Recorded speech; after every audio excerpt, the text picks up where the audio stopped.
میرے بچوں نے مجھ سے پوچھا کہ پاپا جی یہ بتائیں کہ ہم فلسطین سے محبت کیوں کرتے ہیں؟ آپ کے بچے آپ سے پوچھیں یا نہ پوچھیں، انہیں آپ یہ ضرور بتایا کیجئے کہ ہم فلسطین سے اس لیے محبت کرتے ہیں کہ یہ فلسطین انبیاء علیہم السلام کا مسکن اور سرزمین رہی ہے۔ حضرت ابراہیم علیہ السلام نے فلسطین کی طرف ہجرت فرمائی تھی، اس لیے ہم اسے محبت کرتے ہیں۔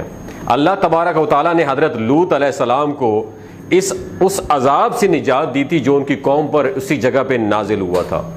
حضرت داؤد علیہ السلام نے اسی سرزمین پر سکونت رکھی اور یہیں اپنا ایک محراب بھی تعمیر کرایا۔ حضرت سلیمان علیہ السلام اسی ملک میں بیٹھ کر ساری دنیا پر حکمرانی فرمایا کرتے تھے۔ چیونٹی کا وہ مشہور قصہ جس میں ایک چیونٹی نے اپنی باقی ساتھیوں سے کہا کہ اے چیونٹیوں اپنے بلوں میں گھس جاؤ، یہیں اس ملک میں واقع اسکلان شہر کی ایک وادی میں پیش آیا تھا جس کا نام بعد میں وادی نمل، چیونٹیوں کی وادی رکھ دیا گیا تھا۔ حضرت زکریا علیہ السلام کا محراب بھی اسی شہر فلسطین میں ہے۔ حضرت موسیٰ علیہ السلام نے اس ملک کے بارے میں اپنے ساتھیوں سے کہا تھا کہ اس مقدس شہر میں داخل ہو جاؤ۔ انہوں نے اس شہر کو مقدس، اس شہر کے شرک سے پاک ہونے اور انبیاء علیہ السلام کا مسکن ہونے کی وجہ سے کہا تھا۔ اس شہر میں کئی معجزات وقوع پذیر ہوئے، جن میں ایک کنواری بی بی حضرت مریم کے بطن سے حضرت عیسیٰ علیہ السلام کی ولادت مبارکہ بھی ہے۔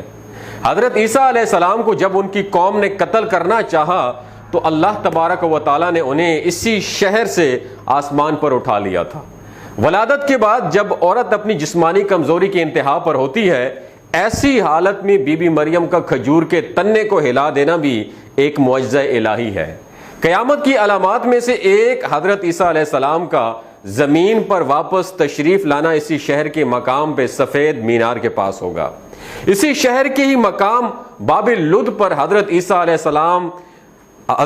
السلام دجال کو قتل کریں گے۔ فلسطین ہی یاد رکھو دوستو ارض محشر ہے۔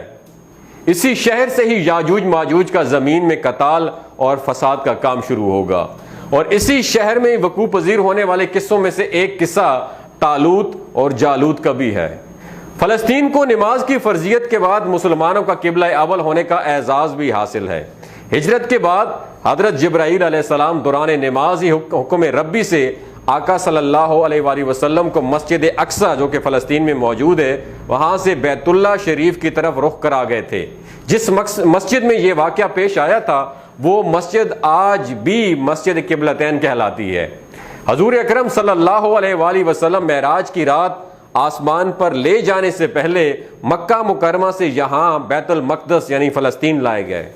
سرکار دو عالم صلی اللہ علیہ وآلہ وسلم کی اقتداء میں انبیاء علیہ السلام نے یہاں مل کر نماز ادا فرمائی، اس لیے اس طرح فلسطین ایک بار پھر سارے انبیاء کا مسکن بن گیا۔ سیدنا ابو ذر رضی اللہ تعالیٰ عنہ کہتے ہیں کہ میں نے رسول اللہ صلی اللہ علیہ وآلہ وسلم سے عرض کیا کہ زمین پر سب سے پہلی مسجد کون سی بنائی گئی؟ تو آپ صلی اللہ علیہ وآلہ وسلم نے فرمایا کہ مسجد الاحرام یعنی خانہ کعبہ۔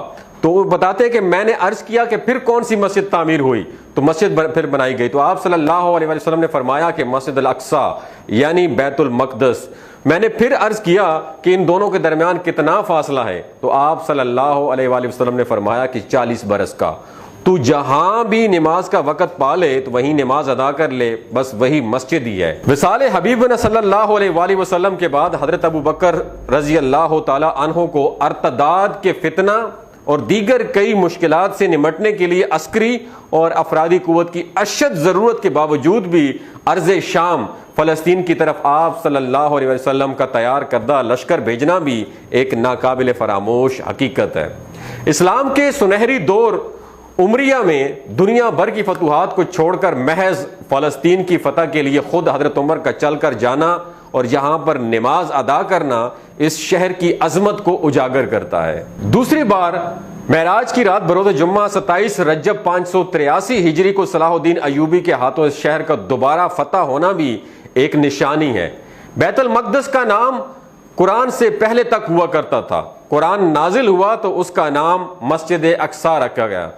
قدس اس شہر کی اس تقدیس کی وجہ سے ہے جو اسے دوسرے شہروں سے ممتاز کرتی ہے۔ اس شہر کے حصول اور اسے رومیوں کے جبر و استبداد سے بچانے کے لیے 5000 سے زیادہ صحابہ کرام رضوان اللہ تعالی اجمعین نے جام شہادت نوش کیا، اور شہادت کا باب آج تک بند نہیں ہوا، سلسلہ ابھی تک چل رہا ہے۔ یہ شہر اسی طرح شہیدوں کا شہر ہے۔ فلسطین کی عظمت کا اندازہ اس بات سے بھی لگایا جا سکتا ہے کہ یہاں پر پڑھی جانے والی ہر نماز کا اجر 500 گنا بڑھ کر دیا جاتا ہے۔